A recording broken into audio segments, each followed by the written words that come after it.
Pačiam galiojų svečių kūriui 9 valandos. Kviečiu pradėti tarybos posėdį, bet prieš tai laikantis geriausių klaipėdietiškų tradicijų. 5 minutės klaipėdiečių tribūnai, kurioje šiandien dirba Ponas Markienė. 5 minutės. Prašau.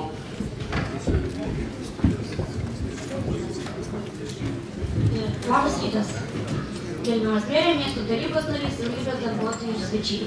Šiandien mano pasisakymų tema dėl parko priežiūros ir dėl administracinių sprendimų priteistų iš Klaipėdos savivaldybės dalį žyminio mokesčio grąžinti mums.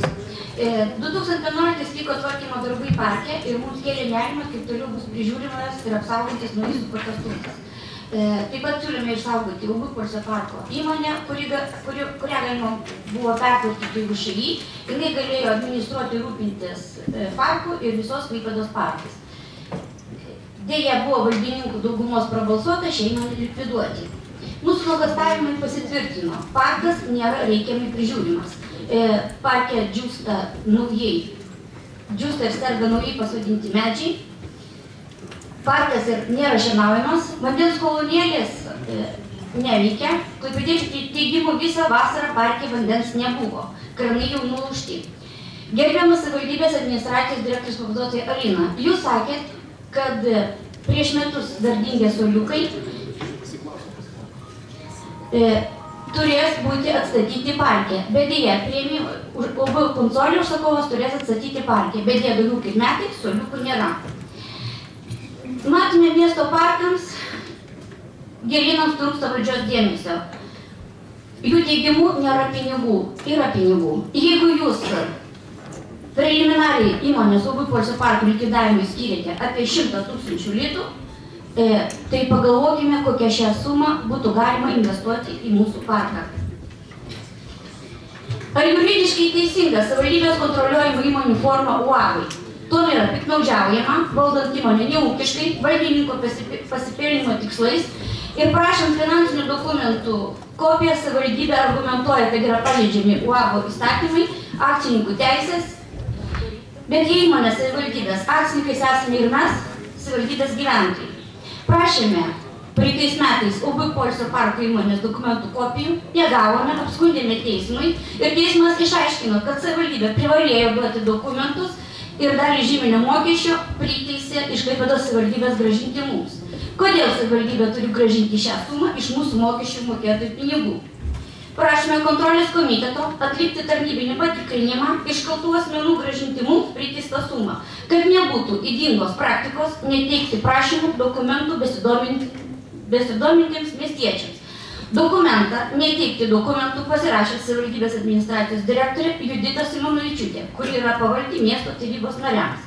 Taip pat prašome savivaldybės portalę įdėti savivaldybės įmonių ir UAB finansinės ataskaitas ir informuoti mus ir kada tai bus padaryta. Pakol kas matome tik darželių ataskaitas. Taip pat prašome sudaryti darbo grupę parko klausimams spręsti, įtraukiant visuomenę, tarybos narius, savivaldybės darbuotojus. Miestiečiai nori aktyviai prisidėti prie parko priežiūros darbų. 2010 kovo 27 dieną mums neleido remontuoti suoliukų, genėti medžių, tik rinkti šiukšles. Mes norime prisidėti ir šienavimu, ir kitais darbais ir prašome Herkaus Mondo 83 pastate antram aukšte skirti patalpas parko mylėtojams. Taip pat prašome, šiame pastate yra likę UAB poilsio parko dokumentai, kurie turi istorinę vertę. Parke yra glaudžiai susiję su miesto istorija. Prašome perduoti dokumentus miesto bibliotekui. Taip pat prašome pateikti detalios UAB poilsio parko likvidavimo išlaidas. Kas yra likvidatorius, kokios sumos išmokėtos akcininkams, gyventojų pajamų mokestis dėl ilgalaikio turto vertės perkėlimų ir taip toliau. Taip pat labai įdomu klaipėdiečiams, kokios lėšos buvo anksčiau skiriamos parko tvarkymui per paskutiniuosius 5 metus. Taip pat šiandien bus svarstomas klausimas dėl apklausos. Prašome 10 klausimų įtraukti ir parkų temą.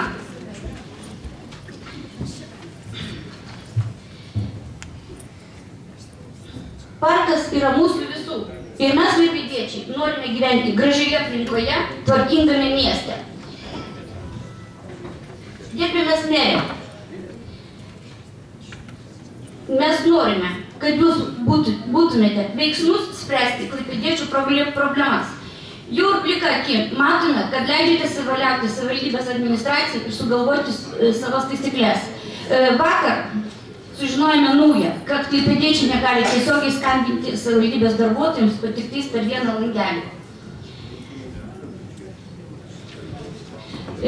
Tai galiu paviešinti, pasakė savivaldybės licencijų skyriaus darbuotojas Rimantas Armonas.